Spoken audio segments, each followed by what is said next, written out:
జై శ్రీరామ్. నేను మీ ధనుంజయ్ హిందూ. ఈ వీడియోలోని కంటెంట్ మీకు నచ్చినట్లయితే సబ్స్క్రైబ్ చేసుకోండి.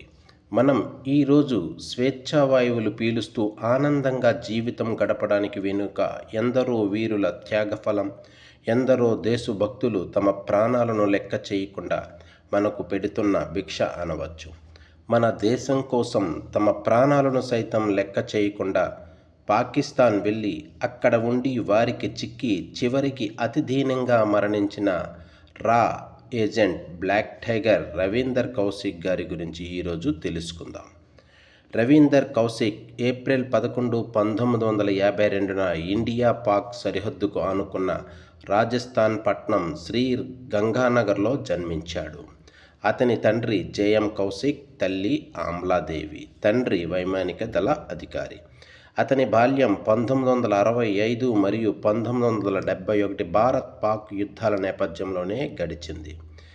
ఎస్డి బిహానీ పీజీ కాలేజీలో బీకాం పట్టభద్రుడయ్యాడు. చిన్నప్పటి నుండి దేశభక్తి ఉంది. నాటకాలలో ప్రవేశం కలదు.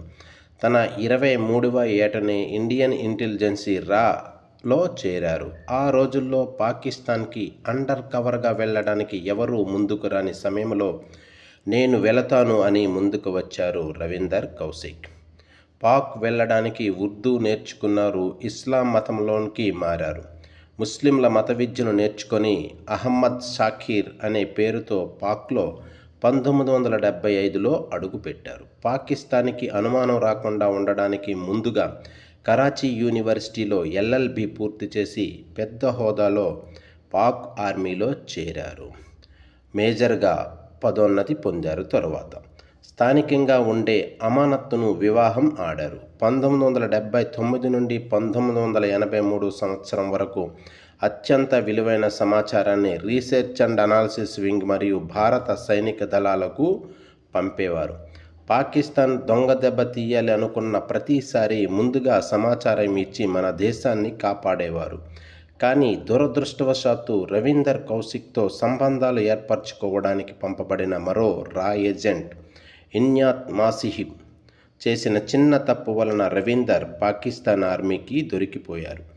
అప్పటి నుండి 16 సంవత్సరాలు భారత రహస్యాలు చెప్పమని తీవ్రంగా హింసించారు.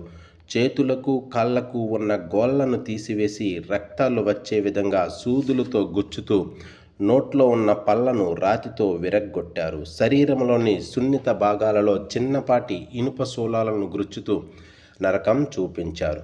ఆయన మల విసర్జనాన్ని ఆయన చేతే బలవంతంగా తినిపించేవారు. గొప్ప దేశభక్తుడైన రవీందర్ కౌశిక్ దేశానికి సంబంధించిన ఒక్క రహస్యం కూడా బయట పెట్టలేదు. అతని దేశభక్తికి ప్రధానమంత్రి ఇందిరాగాంధీ బ్లాక్ టైగర్ అనే బిరుదును ప్రదానం చేశారు. పాకిస్తాన్ జైలులో అనుభవిస్తున్న బాధాకరమైన సంఘటనలను వివరిస్తూ కనీసం 6 డజను ఉత్తరాలను తన కుటుంబానికి రహస్యంగా రాశారు. రవీందర్ కౌశిక్ విడుదలకు చొరవ తీసుకోమని అతని తల్లిదండ్రులు అప్పటి భారత్ ప్రభుత్వానికి అనేక లేఖలు రాశారు. కానీ ఏవీ దౌత్యపరంగా ఫలించలేదు. రవీందర్కు జైలులో క్షయవ్యాధి సోకి జూలై 26, 1999లో మరణించారు. అతనిని పాకిస్తాన్లోని జైలు వెనుక భాగంలో ఖననం చేశారు. బ్లాక్ టైగర్ చనిపోవడానికి 3 రోజుల ముందు రాసిన లేఖలో ఈ విధంగా ఉంది: నేనే అమెరికన్ ఏజెంట్ అయి ఉంటే 3 రోజుల్లో ఈ జైలు నుండి బయటకు వచ్చేవాడినని రాశారు.